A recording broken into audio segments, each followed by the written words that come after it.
The program you are about to view is Every Smoker, Every Time.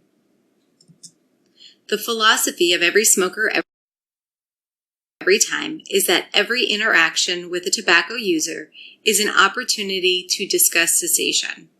It is an approach that can and should be used by all healthcare providers.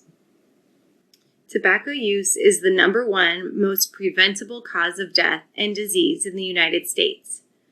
Tobacco use causes more deaths each year than alcohol, motor vehicle accidents, suicide, AIDS, homicide, illicit drugs, and fires combined. Smoking kills more than 480,000 people each year. Its use is a proven risk factor for heart disease, cancer, and stroke. Currently estimated to be responsible for 30.5% of cancer-related deaths in the United States. Tobacco is the only legal product that, when used as directed, will kill 1/3 of its users. There is no clinical intervention available today that can reduce illness, prevent death, and increase quality of life more than effective tobacco treatment interventions. The U.S. Public Health Service developed the Clinical Practice Guidelines for treating tobacco use and dependence. Clinicians and health systems turn to the guidelines for the most current, experimentally validated treatments for their patients who smoke. The guidelines assist in identifying and assessing tobacco users and in delivering effective tobacco dependence interventions. Tobacco dependence is a chronic disease that requires repeated treatment. For a long time, people have thought of tobacco use as just a bad habit, that a person should be able to quit whenever they choose. It is more than that. Nicotine use is an addiction along the lines of alcohol, cocaine, and heroin, except quitting nicotine is more difficult than quitting other addictive substances. It also requires repeated treatment. It takes an average of 7 to 11 attempts before a tobacco user successfully quits tobacco use for good. Another key point of the guidelines is that effective treatments for tobacco dependence exist and can significantly increase rates of successful cessation. Effective treatment includes the use of counseling combined with the use of pharmacotherapy. Quitline counseling has been found to be very effective with diverse populations and has a broad reach. Another key point of the guidelines is that clinicians and health care delivery systems should consistently identify and offer treatment to every tobacco user who visits a healthcare setting.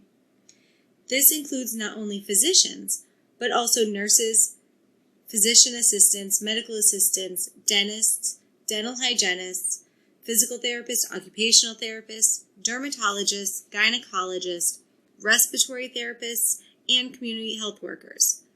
All health professionals should address tobacco use with their patients. Another key point of the guidelines is that the use of pharmacotherapy doubles quit rates. Effective pharmacotherapy for quitting smoking exists and should be used in every attempt unless contraindicated. The combination of counseling and medication is more effective for smoking cessation than either alone. Approximately 19.7% of the adult population in the U.S. uses tobacco products. The most commonly used are cigarettes, next to cigars, then e-cigarettes and smokeless tobacco, and last, pipes. In 2018, 17% of adults smoked cigarettes in Pennsylvania, according to the American Lung Association. It is important to understand that nicotine is the addictive agent in tobacco products. Nicotine is what causes the addiction. It is not what causes the health problems. It is the combination of chemicals in burning tobacco as well as the chemicals added in the growing and processing of all forms of tobacco that cause the health problems. For a long time, people smoked low tar, low nicotine, light cigarettes and thought that these products as a healthy alternative to regular cigarettes. There is actually no difference between a regular cigarette, a light cigarette, a menthol cigarette, or a flavored cigarette. Whatever level of nicotine the body is used to and craving, the smoker will get from whatever type of tobacco product they are smoking. If they are smoking what used to be marked as low tar, low nicotine, or a light cigarette, they will draw deeper and hold the smoke longer until their body gets to the level of nicotine it is craving.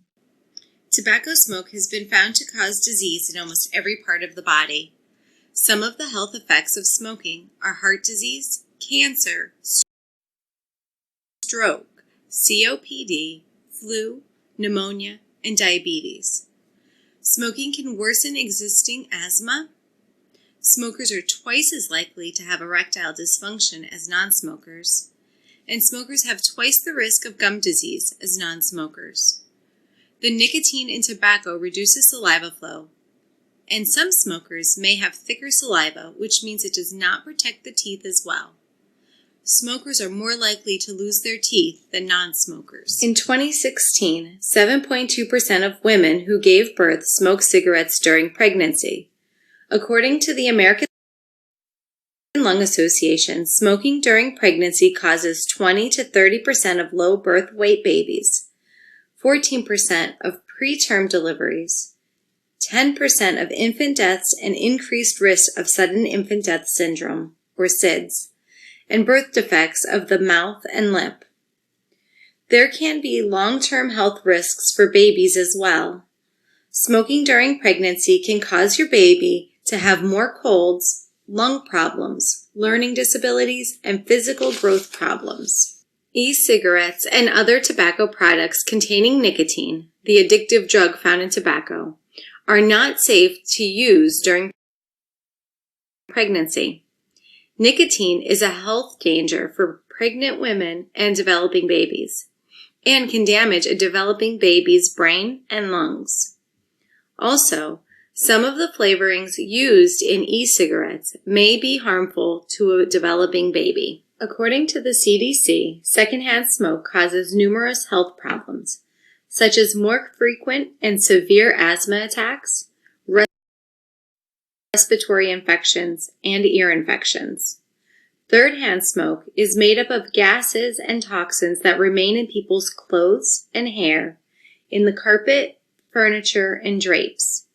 Young children are often closer in proximity to the surfaces that absorb these layers of toxins, and they are also more likely to put their mouths on room surfaces. This makes these contaminated surfaces more dangerous to them than adults. Babies and young children exposed to third-hand smoke have increased risk of asthma, breathing problems, learning disabilities, and cancer. While the data is early in terms of the specific impacts of the virus COVID-19 on people using tobacco, there is conclusive evidence that smoking weakens the immune system, increases the risk of infectious diseases and respiratory infections, and is a major cause of chronic health conditions and cancer. The FDA has stated that people who smoke cigarettes may be at an increased risk of infection with the virus that causes COVID-19 and may have worse outcomes from COVID-19. There is also growing evidence that vaping can harm lung health as well. There are many smokeless products currently on the market. The products people are most familiar with are snuff and chewing tobacco. One of the newer products on the market that you can get nationwide wherever tobacco products are sold is snus. As you can see in the top right picture, snus is a small packet of finely ground tobacco that you put between your cheek and your gum. Because of the way it is processed, you don't need to spit, and because of its size, people don't know you have it in your mouth. Since the first statewide smoking ban was enacted in California in 1995, almost all states have enacted a smoking ban of some kind. As a result, over the years, tobacco companies have worked to develop new smokeless products so smokers can get their nicotine fix in environments where they cannot smoke. One such product are dissolvables. The pictures on the left side of the slide show orbs, sticks, and strips. A tobacco user would put these products in their mouth and let them dissolve to get the absorption of nicotine. Sales of these products began in test markets in early 2009, but they never caught on and remained in limited test markets. This is just one example of how tobacco companies work to keep people addicted to nicotine. In recent years, tobacco companies have been more focused on developing and marketing electronic devices, which we will talk about more in a minute. Some of the health effects of smokeless products are cancer of the lip, tongue, cheeks, gums, roof and floor of the mouth, cancer of the larynx, esophagus, pancreas, and stomach, heart disease, stroke, diabetes, periodontal and gum disease, receding gums, bad breath, and stained teeth. Often people believe smokeless products are a healthier alternative to smoking. There are more than 30 chemicals in smokeless tobacco that are linked to cancer. All forms of tobacco are harmful and addictive. There is no safe tobacco product in any amount. Smokeless tobacco is potentially more addictive than cigarettes due to the high nicotine level. The nicotine in smokeless tobacco is absorbed more slowly at higher amounts and stays in the bloodstream longer than from smoking a cigarette. Another tobacco product that is commonly used is cigars. A cigar is defined as any roll of tobacco wrapped in leaf tobacco or in any substance containing tobacco, while a cigarette is any roll of tobacco wrapped in paper or any substance not containing tobacco. Traditional cigars don't usually have filters, although many of the smaller, more cigarette-like cigars do. Many of what are now called large cigars are carefully made to meet the legal definition of a large cigar, which is based on weight, not size. Even though they're actually quite small, the increase in these large cigar sales have been dramatic, increasing 133% between 2000 and 2011, and they continue to remain high. Some of the products now classified as large cigars are sold in packs of 20, just like cigarettes. Their shape, size, filters, and packaging make them look like cigarettes, except for the color. The tobacco industry produces these cigars that are sold like cigarettes and smoked like cigarettes as a way to get around federal laws and taxes. For example, cigars that are small in size but meet the legal definition of large cigars are taxed at lower rates than cigarettes. The low cost makes them more attractive to younger buyers. Tobacco companies add strawberry, chocolate, and other sweet flavors to cigars, which appeal to younger smokers not yet accustomed to the taste of tobacco. As of September 2009, such flavors can't be added to cigarettes, but there are no such restrictions on cigars. As you can see in the slide, cigars have been changed over the years. Cigar smokers in the past were mainly middle-aged, older men with higher education and income, but most new cigar users today are teens and young adults. In 2015, 8.6% of high school students smoked cigars in the last month. Today's cigars are priced, promoted, packaged, and placed in ways that appeal to kids. What you see here are not cigars marketed to adults. Cigar smokers often wave off worries that smoking is bad for their health. They claim their habit is harmless and perpetuate the common misperception that cigars are somehow safer than cigarettes. In reality, cigars carry the same health risks and sometimes even greater risks than cigarettes. Cigar smokers often argue that their health isn't at risk because they only smoke 1 or 2 a day and they don't inhale. There is also a claim that cigars aren't addictive. Yet research shows that cigar smoking is every bit as dangerous as cigarette smoking, and possibly even more dangerous. A single large cigar can contain more than a half an ounce of tobacco, as much tobacco as an entire pack of cigarettes. One cigar also contains 100 to 200 milligrams of nicotine, while a cigarette averages about 10 milligrams. The extra nicotine may be why smoking just a few cigars a week is enough to trigger nicotine cravings. Even if you don't inhale, you can get a number of different cancers from smoking cigars. People who smoke cigars regularly are 4 to 10 times more likely than non-smokers to die from cancers of the mouth, larynx, and esophagus. Oral cancer can develop anywhere the smoke touches, including the lips, mouth, throat, and tongue. People who inhale also increase their risk of cancers of the lung, pancreas, and bladder. Cigar smoking doubles the risk of chronic obstructive pulmonary disease, or COPD, and increases the likelihood of heart disease or a stroke. Smoking cigars wreak havoc on your mouth, contributing to gum disease, stained teeth, bad breath, and tooth loss. Cigars also give off secondhand smoke that can produce 30 times more carbon monoxide than cigarettes. Because a cigar wrapper, which is made of a tobacco leaf, is less porous than a cigarette wrapper, it doesn't burn as thoroughly. This increases concentration of cancer-causing substances such as ammonia, tar, and carbon monoxide released into the air. Another popular form of smoking tobacco is by hookah. The hookah consists of a body filled with water, a bowl in which the tobacco is placed, and an attached tube and mouthpiece through which the pipe is smoked.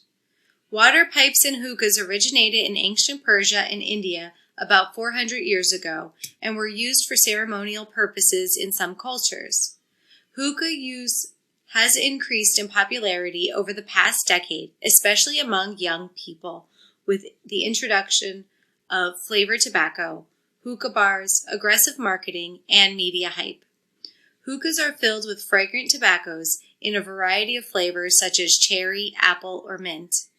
An estimated 4% of high school students and over 1% of middle school students smoked hookahs in the last month. Hookah bars and cafes have grown in popularity, particularly in urban areas and around college campuses. Despite their sweet aroma, hookahs are also dangerous to your health. During a typical hookah session, the user will inhale 100 to 200 times the volume of smoke that you'd get from a cigarette. Water pipes deliver at least as much nicotine and toxins as cigarettes and put the user at similar risks for cancers and other smoking-related diseases.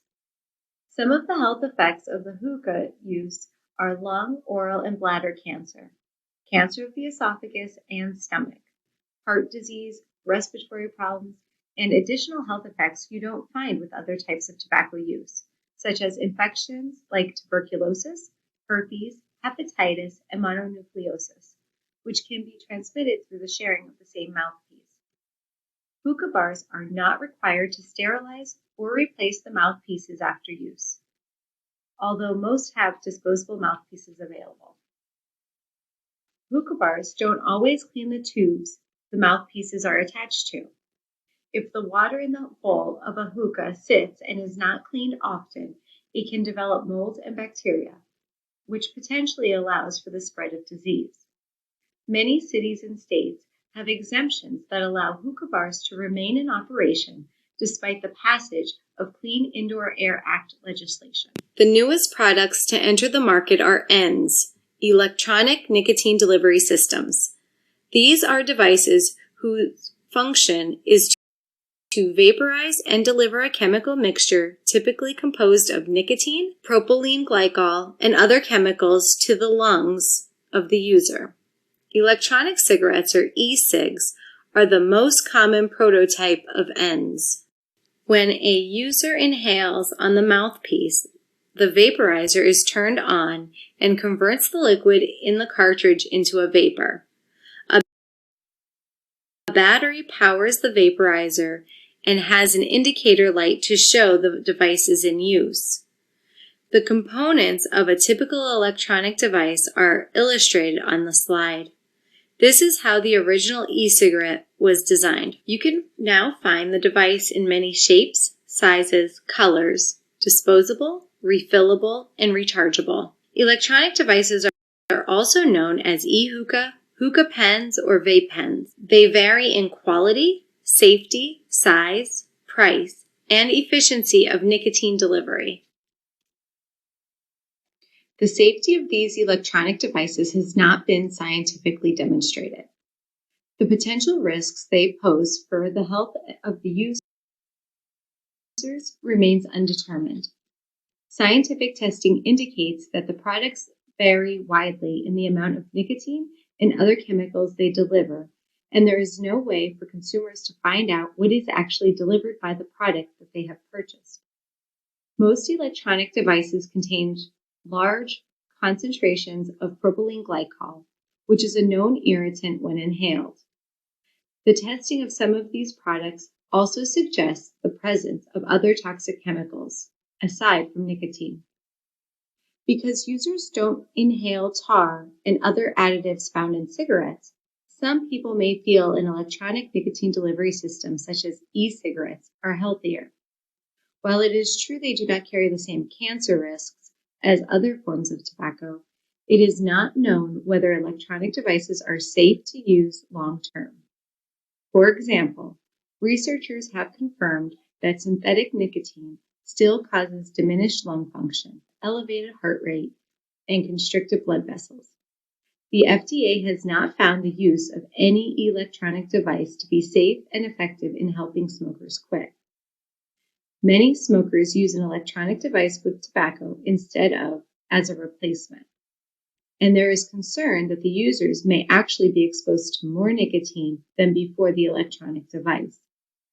The efficiency of the electronic device for helping people to quit smoking has not been scientifically demonstrated. Electronic nicotine delivery systems are often touted as tobacco replacements, smoking alternatives, or smoking cessation aids. But we know that for smoking cessation products to be effectively and safely used, they need to be used according to instructions developed for each product through scientific testing.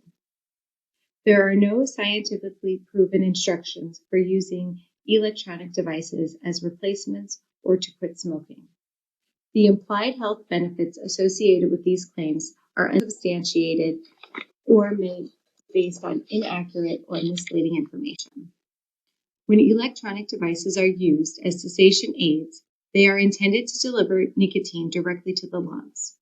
None of the approved regulated cessation aids, such as nicotine patches or chewing gum, delivers nicotine to the lungs. Therefore, the biological mechanism by which smoking cessation might be achieved by delivering of nicotine to the lungs and its effects are unknown. According to the FDA, youth use of e-cigarettes increased by 78% in 1 year. In 2017, 12% of high school students said they used e-cigarettes in the last month in Pennsylvania. According to the 2019 National Youth Tobacco Survey, 27.5% of high school students and 10.5% of middle school students use e-cigarettes, with 21% of high school students vaping on a nearly daily basis. More teens reported recent use of e-cigarettes than traditional cigarettes. In Pennsylvania, only 4.7% of adults use e-cigarettes, according to the American Lung Association.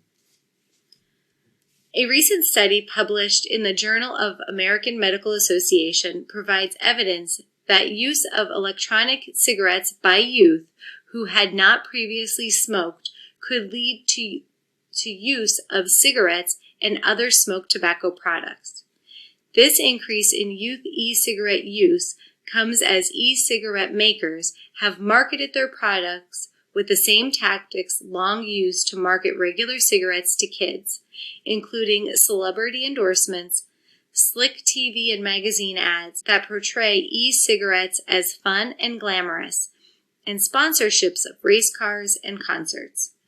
In addition, many e-cigarettes come in sweet, colorful flavors such as gummy bear and cotton candy that obviously appeal to the youth. A growing number of studies have found that young people who use e-cigarettes are more likely to become smokers, and many are low-risk youth who would not have otherwise smoked cigarettes. A January 2018 report by the National Academies of Science, Engineering, and Medicine concluded there is substantial evidence that e-cigarette use increases risk of ever using combustible tobacco cigarettes among youth and young adults. About 1/4 of U.S. youth and young adults have ever tried vaping, an increase from 2% in 2011 to 23% in 2018. Here are some examples of discrete and homemade devices youth and young adults have been found using. As of November 5th, 2019, more than 2,000 vaping-related illnesses and 39 deaths have been reported to the CDC. Research by the Mayo Clinic of 17 patients with vaping-related lung issues found the injuries resembled exposures to toxic chemical fumes, poisonous gases, and toxic agents. Many of these cases involve the use of THC either exclusively or along with nicotine. The FDA has recommended that consumers not purchase vaping products of any kind on the street and avoid using THC oil or modifying store-bought products. The CDC has also recently identified vitamin E acetate, a chemical found most often in illegal THC vaping products, as a primary chemical of concern in the e-cigarette vaping associated lung injury outbreak. Altria Group, formerly Philip Morris Companies, also known for their Marlboro brand, acquired a 35% stake in Juul Labs for $12.8 billion in December of 2018. From 2017 to 2019, e-cigarette use among high school students rose by 135%. In 2019, more than 5.3 million middle school and high school students used e-cigarettes, an alarming increase of nearly 3.2 million students in 2 years. With Tobacco 21 laws being put in effect summer of 2020, this should hopefully lower the accessibility students have to purchase it.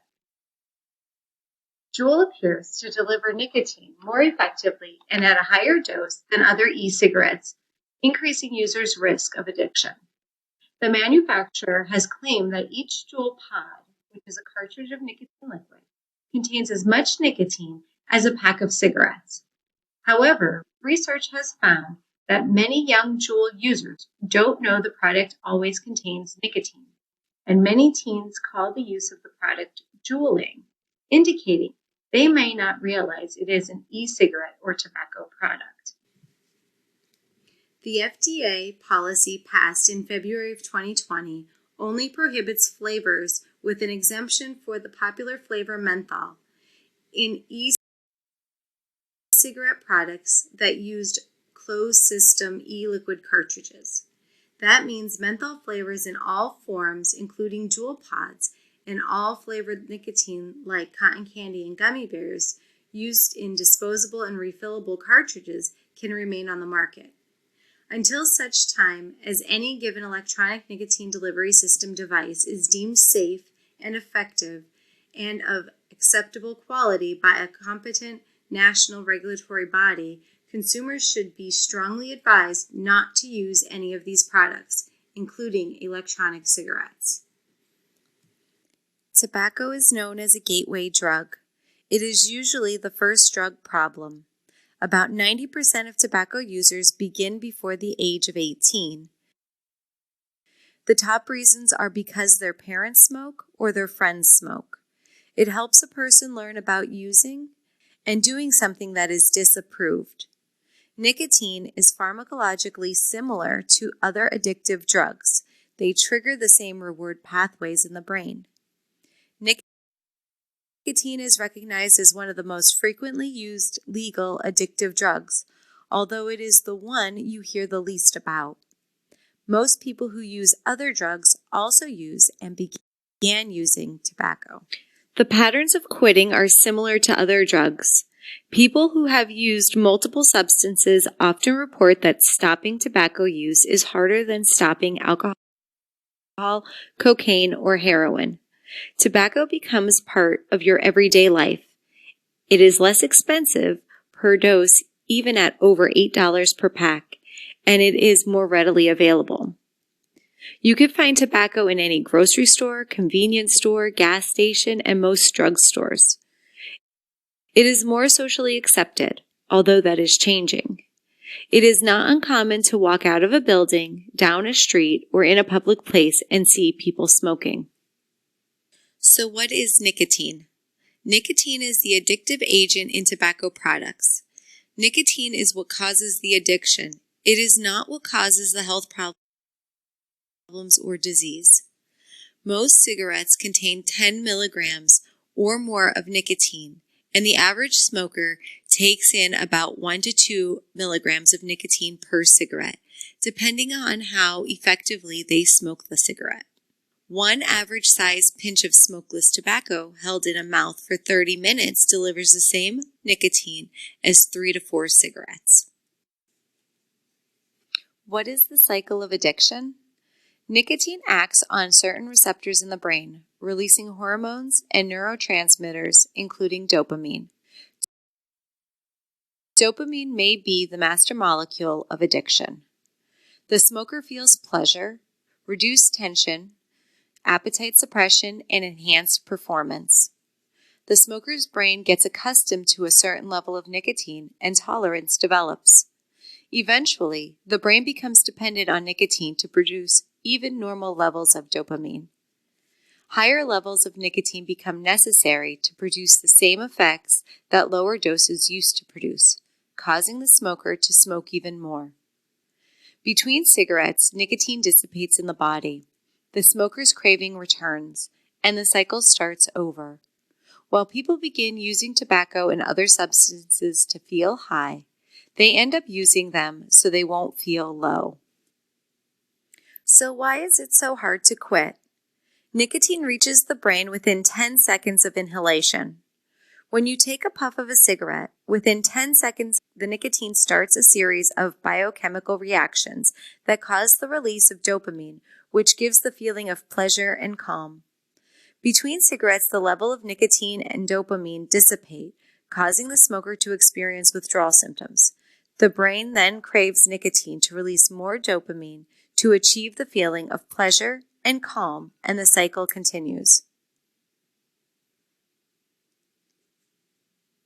When assessing a patient for tobacco dependence, you want to ask about withdrawal symptoms, medical symptoms, and the impact that the tobacco use has on the person biologically, psychologically, and socially.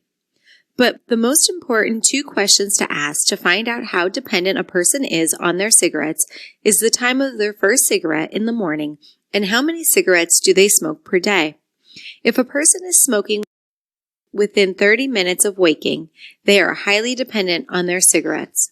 The Fagerstrom test for nicotine dependence is an assessment tool that you can use that will give a more comprehensive assessment of a person's nicotine addiction. It is a series of questions you would ask your patient, and depending on their answers, would more accurately determine their specific level of dependence. Nicotine addiction is not just physiological dependence. It also involves social and psychological dependence. The physiological dependence is caused by nicotine and produces withdrawal symptoms. Nicotine withdrawal begins within a few hours after the last dose. It peaks in a few days and usually lasts up to about 4 weeks. Within a month of quitting, a person is no longer feeling the physical symptoms of withdrawal. What they are experiencing after that point are the effects of the social and psychological dependence. The social dependence involves the availability of tobacco and modeling. You can get tobacco in any grocery store, convenience store, or gas station. It is very easy to find and very difficult to avoid. Then there is the psychological dependence. Smoking is a learned behavior through years of repetition. Often by the time a person makes the decision to quit, they have been smoking 10, 20, 30 cigarettes a day, every day, for possibly the last 10, 20, 30 years. Everything they do is associated with smoking. As soon as they get up in the morning, they have a cigarette with their cup of coffee, in the car, on the phone, during breaks at work, socializing with friends, when stressed, or trying to relax are all times they typically light up a cigarette. They feel as if they can't complete daily activities without one. The neural pathway for the repeated act of smoking can be one of the deepest pathways in the brain. A person believes they cannot live without nicotine. Not using tobacco can create psychological withdrawal, which often gets confused with physical withdrawal. The pharmacotherapy that is available can assist a tobacco user with the physical withdrawal symptoms they experience when they quit. The behavioral counseling is what helps a person relearn how to do daily activities without nicotine. Here are some general facts about cessation. About 30% of patients that come into a healthcare provider's office are current smokers. About 70% of smokers say they are interested in quitting, and about 10 to 20% plan to quit in the next month. Most quitters require multiple attempts before succeeding. About 7 to 11 attempts. The majority of smokers try to quit on their own. Self-quitters have a success rate of only about 4 to 6%, and half of all smokers eventually quit. So what can you do to help your patients? You can systematically integrate the 5 A's into the routine of your medical or dental practice. The 5 A's are to ask, advise, assess, assist, and arrange. The advice of a healthcare professional can more than double smoking cessation rates. Integrating the 5 A's will take only 3 minutes or less and can save lives.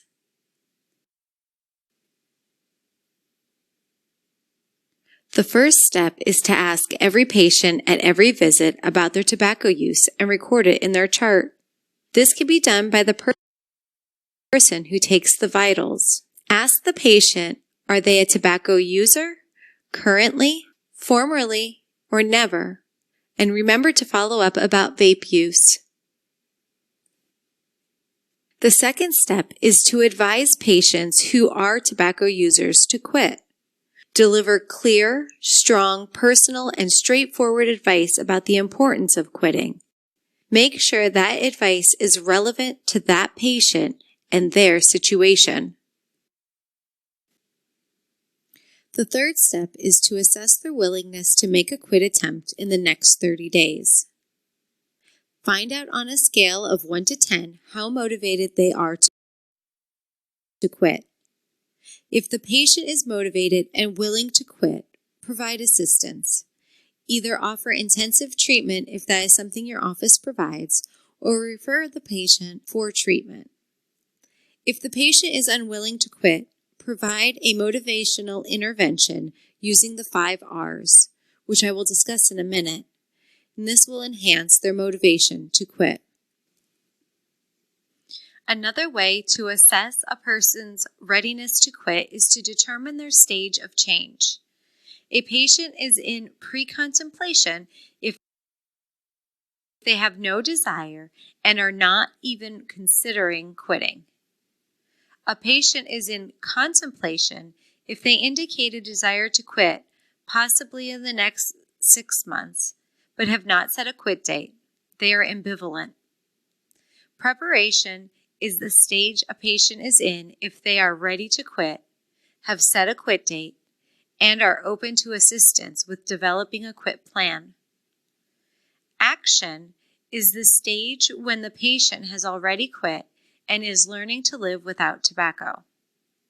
Maintenance is when a patient has not used for more than 6 months.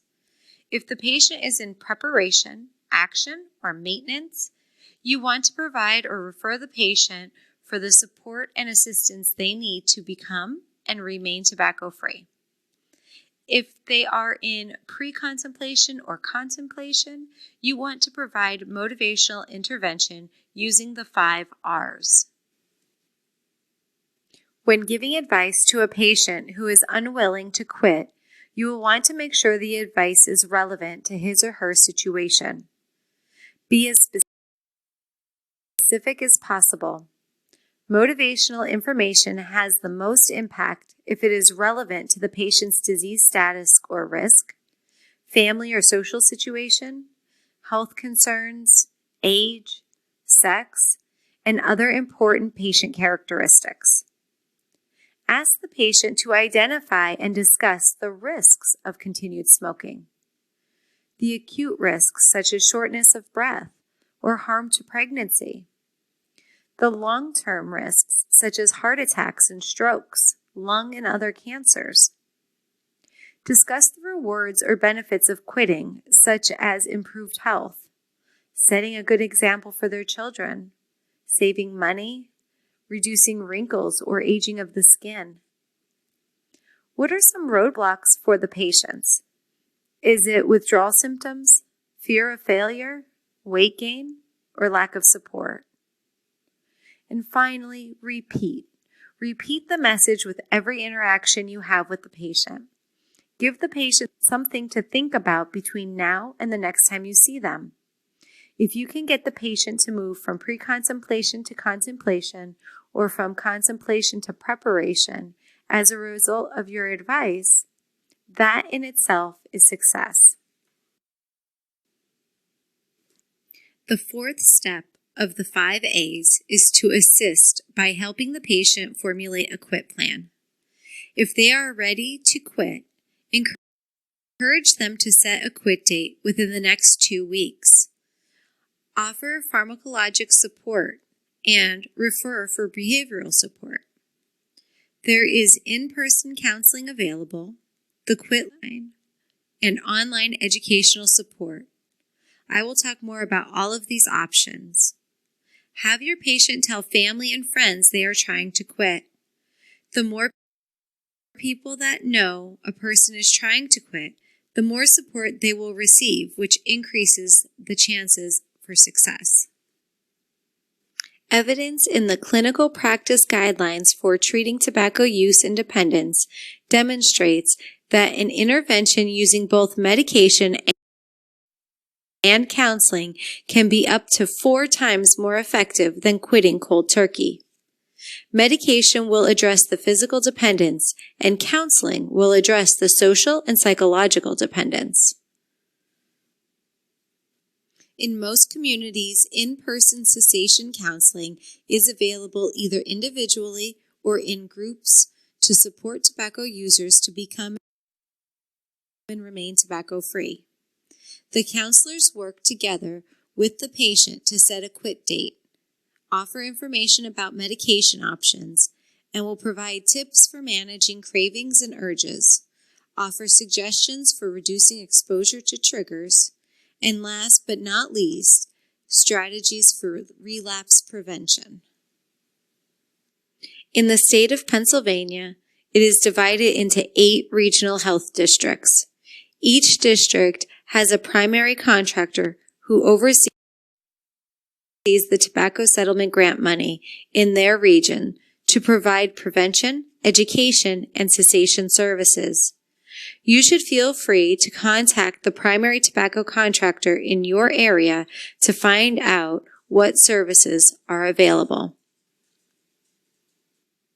The PA Free Quit Line, 1-800-QUIT-NOW, is available through the Department of Health to provide smokers with free, evidence-based, individualized phone cessation counseling to callers who are committed to quit. The Quit Line also has a separate line available to provide counseling services in Spanish.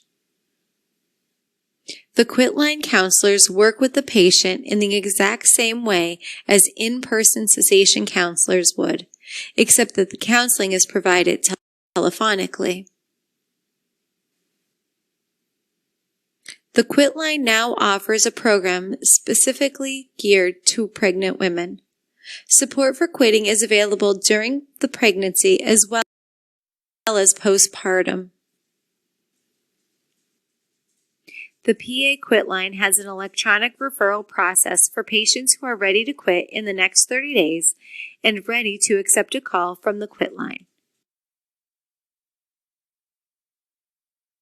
If you have a patient who is interested in support from the Quit Line, and they have every intention of calling, but they are someone you know has a very busy life and will probably walk out of the office and never make the call, you could complete an electronic referral for the Quit Line.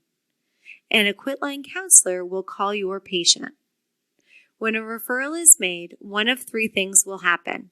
The counselor will get in contact with your patient and the patient will accept services. The Quit Line counselor may get in contact with your patient and the patient has changed their mind and declined services. Or the Quit Line counselor may not be able to reach your patient. The Quit Line will then follow up with the referring healthcare provider with that outcome information. With My Life, My Quit, teens get the truth about vaping, smoking, and other tobacco products, so they are not in the dark. My Life, My Quit is available to youth in partnership with 19 state health departments, including Pennsylvania. My Life, My Quit cessation is 100% free and confidential. Teens can text or call their Quit coach for support. They will receive texts that give them encouragement while they quit, and it will help them learn how to cope with stress in healthy ways. Teens will also understand why their bodies crave nicotine and get tips and support they need to stay quit for good. There are a variety of websites available with educational information to support efforts to quit. These websites may offer information about medications, recommend strategies for dealing with urges and cravings, provide suggestions for reducing triggers, and may have blogs or chat rooms to connect tobacco users who are going through the same thing. The last step of the 5A process is to arrange follow-up contact, either in person or by phone, to help to prevent relapse. If possible, call your client to find out if they followed through with any referrals you have made, assess pharmacotherapy use, and congratulate any success. Now let's look at the medications available to assist with cessation. There are 7 first-line medications: nicotine gum, nicotine patch, nicotine lozenge, which all contain nicotine and are available over the counter; nicotine nasal spray and nicotine inhaler, which also both contain nicotine but require a prescription, as well as non-nicotine prescriptions, bupropion and varenicline. The reason for using nicotine replacement therapy, NRT, is pharmacotherapy doubles quit rates. NRT reduces withdrawal symptoms and cravings. They help the patient feel more comfortable while they abstain. They allow the patient to function while learning to live without cigarettes. They provide some of the positive effects of nicotine, and they are safe. The patient is getting the same drug at a lower dose in a less addictive form over a shorter period of time. The use of NRT is preferable to smoking because they don't contain the non-nicotine toxic substances such as carbon monoxide and tar, or the 7,000 other chemicals produced from burning tobacco. They don't produce dramatic surges in blood nicotine levels either. When smoking a cigarette, nicotine reaches the brain within 10 seconds of inhalation. NRTs aren't that fast. The fastest acting NRT takes about 3 minutes, and most are longer, between 20 minutes to 2 hours. A person is going through nicotine withdrawal if they are experiencing 4 or more of the symptoms listed: depressed mood, insomnia, irritability, anxiety, difficulty concentrating, restlessness, decreased heart rate, increased appetite, or weight gain. Nicotine withdrawal typically begins within a few hours after the last dose of nicotine. It usually peaks in a few days up to a week, and only lasts about 4 weeks. Cravings, however, last longer. About 50% of former smokers report cravings at 6 months. some former smokers have been known to have cravings after being tobacco-free for 20 or 30 years. It is important that a person learn strategies to manage cravings. They don't last long, but if a former tobacco user smokes even one cigarette, that may be all it takes to go back to their old habit of smoking a pack a day or more. The first NRT is nicotine gum. It is over the counter and available in two strengths, 2 and 4 milligrams. The dosage the patient would take depends on the time of their first cigarette. This is not a product that gives immediate relief. It takes about 20 minutes once the patient begins chewing the gum. It is important that when using any NRT, that your patient uses it properly, has the correct dosage, and is following the appropriate dosing schedule. Nicotine gum is not like regular gum that you chew and chew until the flavor is gone. To use it correctly, you chew it until you get a burst of flavor, a kind of peppery taste. That is the nicotine working. When you get the burst of flavor, you park it between your cheek and your gum so that the nicotine can be absorbed. When the flavor is gone, chew it again until you get the next burst of flavor and park it. Continue to chew and park until there is no more bursts of flavor, and then you can throw the piece of gum out. If you chew it like regular gum, you will swallow the nicotine, and it could cause you to feel sick. An advantage to using the nicotine gum is it is something you can do actively. It can help limit weight gain and is over the counter. The biggest disadvantage is that you cannot eat or drink for 15 minutes before or after using the gum, or it will decrease the absorption of nicotine. The next NRT is the nicotine patch. It is also over the counter and comes in 3 strengths, 21, 14, and 7 milligrams. Which patch a patient uses will depend on how many cigarettes they smoke per day. To use the patch, the client should put it on a clean, dry area of the upper body and in a new location each day. They should try it for 24 hours and change the patch once per day. If experiencing sleep disturbances or insomnia, the patch can be removed before bedtime and used for 16 hours. An advantage of using the patch is that you place and forget it. That is also a disadvantage because it is a very passive use. There is nothing to do when experiencing a craving.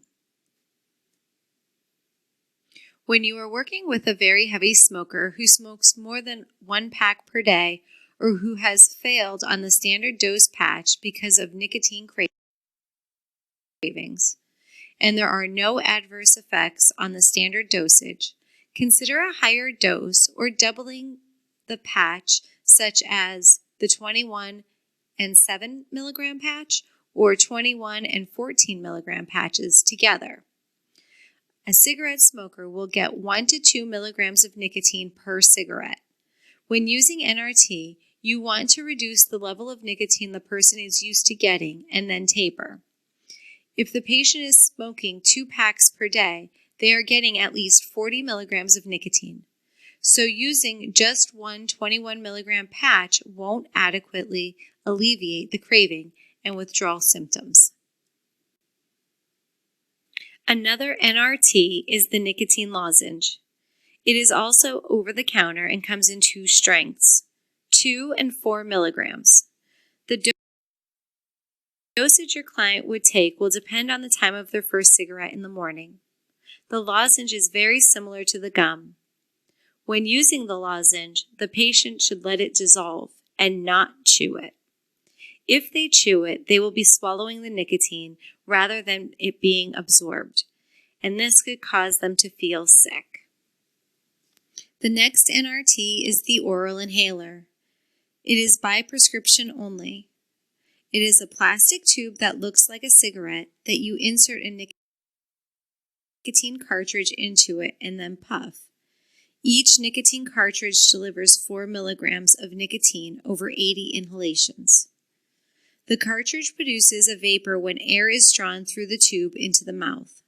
The full dose of nicotine is absorbed in the mouth and throat in about 20 minutes. The oral inhaler is designed to combine pharmacological and behavioral substitution. The advantage of the oral inhaler is that it provides very active use.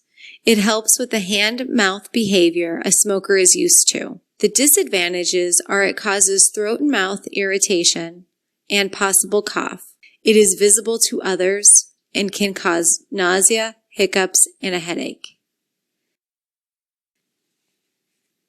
The next NRT is the nasal spray. It is designed for quick delivery of nicotine. To use, the patient sprays it into the nose, but should not sniff or inhale. Each spray delivers a 0.5 milligram of nicotine. The full dose is absorbed in less than 3 minutes. The nasal spray may be most beneficial to highly dependent smokers. An advantage to using the nasal spray is that the nicotine is absorbed very rapidly. It is the fastest acting NRT, and it is very active use. The biggest disadvantage to using the nasal spray is that it can cause irritation to about 85% of those who use it. If you have a patient experiencing nasal irritation, but who finds it beneficial, they could spray the tip of a Q-tip and wipe it into their nose. This technique sometimes helps alleviate the irritation. The nasal spray is also by prescription only. Now I will discuss the non-nicotine pharmacotherapy, bupropion and varenicline, more commonly known as Zyban and Chantix. Bupropion, which for tobacco cessation is known as Zyban, and for depression is known as Wellbutrin, is actually the same medication. It is the first non-nicotine medication shown effective for treatment. Bupropion is a sustained-release antidepressant. It stimulates the brain to release dopamine, which causes you to feel good. Bupropion does not contain nicotine and is not addictive. It reduces cravings and withdrawal symptoms and can help limit weight gain. Some of the adverse effects of bupropion are headache, insomnia, dry mouth, anxiety, or agitation, and can increase the risk of seizures. Contraindications to using bupropion are anyone with a history of seizures, history of anorexia or bulimia, has taken an MAO inhibitor in the last 14 days, has a history of alcohol dependence, or use of any medication that raises the seizure threshold. And the final medication for tobacco cessation is varenicline, more commonly known by its brand name Chantix. Chantix does not contain nicotine. It is a partial agonist-antagonist. It initially releases lower amounts of dopamine into the brain than smoking, which reduces withdrawal symptoms. When it reaches a therapeutic level, it blocks the nicotine from binding to the receptors, preventing the reward of smoking. If someone who is taking Chantix were to smoke a cigarette, they would experience no pleasure because there would be no release of dopamine. Patients taking either Chantix or Zyban should begin taking it 1 to 2 weeks prior to their quit date to reach a therapeutic level. Some of the adverse effects of Chantix are transient nausea, vomiting, constipation, headache, insomnia, and abnormal dreams. Some of these side effects will subside once a person's body gets used to the medication. Sometimes the side effects are due to not eating when taking the medication. With Chantix, Zyban, or any of the NRTs, if a patient is experiencing uncomfortable side effects, they don't feel like it is working, or don't like it, they can and should try a different pharmacotherapy. There is no one medication that works better than another. They are all effective and it is very individualized which works best for each person. Contraindications to using Chantix are renal impairment, pregnancy, and it shouldn't be used if patients are under the age of 18.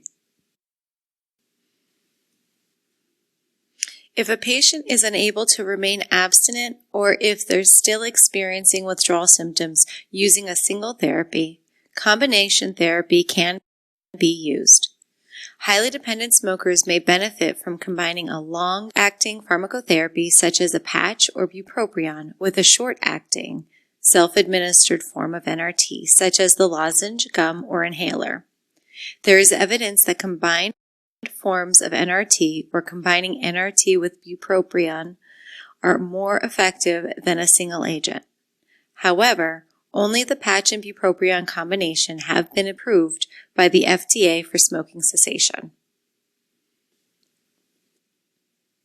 When a person quits smoking, their metabolism decreases. On this slide is a list of medications that may require a dose reduction because they will be metabolized differently. Caffeine is one to be aware of for many people. If you have a patient who is a heavy coffee or caffeinated soda drinker, and they don't reduce their caffeine intake when they quit smoking, it may affect them differently. They may get the jitters or shakes or experience insomnia from the caffeine. Pharmacotherapy is provided to assist tobacco users to become tobacco-free. It is not a treatment in itself, but it is intended to complement the other assessments and treatments provided. Pharmacotherapy works by reducing cravings and the severity of withdrawal, enabling the patient to function as normally as possible, to feel comfortable, and to concentrate on psychosocial treatment. Pharmacotherapy works and is relatively safe. There are many options available. Patients should be given accurate expectations. There is no magic pill they will take or patch they will put on and effortlessly become tobacco-free forever. It takes effort and a lifestyle change to learn to successfully live without cigarettes. Some of the short-term benefits include lower blood pressure, increase in circulation, carbon monoxide level decreases, smell and taste are enhanced, cilia regrow, and lung functions increase. Staining of teeth stops, as well as periodontal or gum disease, and chance of tooth loss is reduced. Some of the long-term benefits are that after 10 years, lung cancer death is cut in half. Precancerous cells are replaced.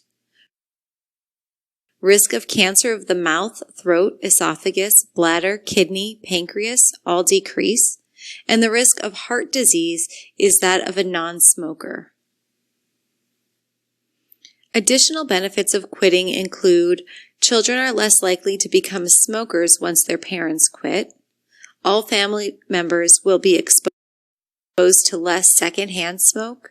And a former pack-a-day smoker can save about $250 a month.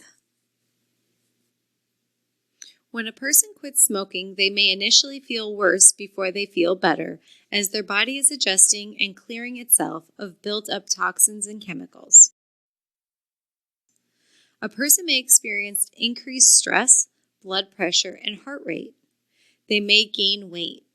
When a person quits smoking, they may gain on average 15 pounds. This could be due to both the metabolism change and what they are eating.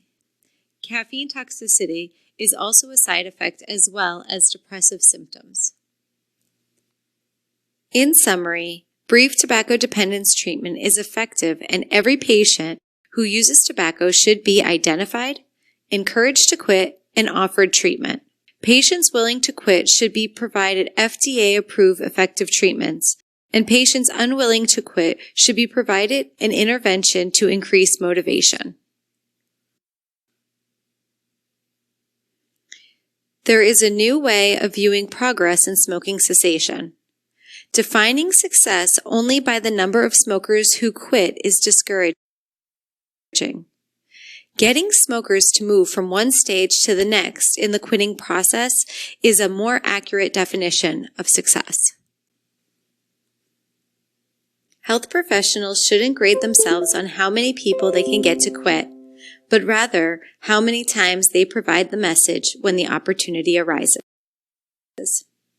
Under these criteria, there is no reason not to have an intervention success rate of 100%.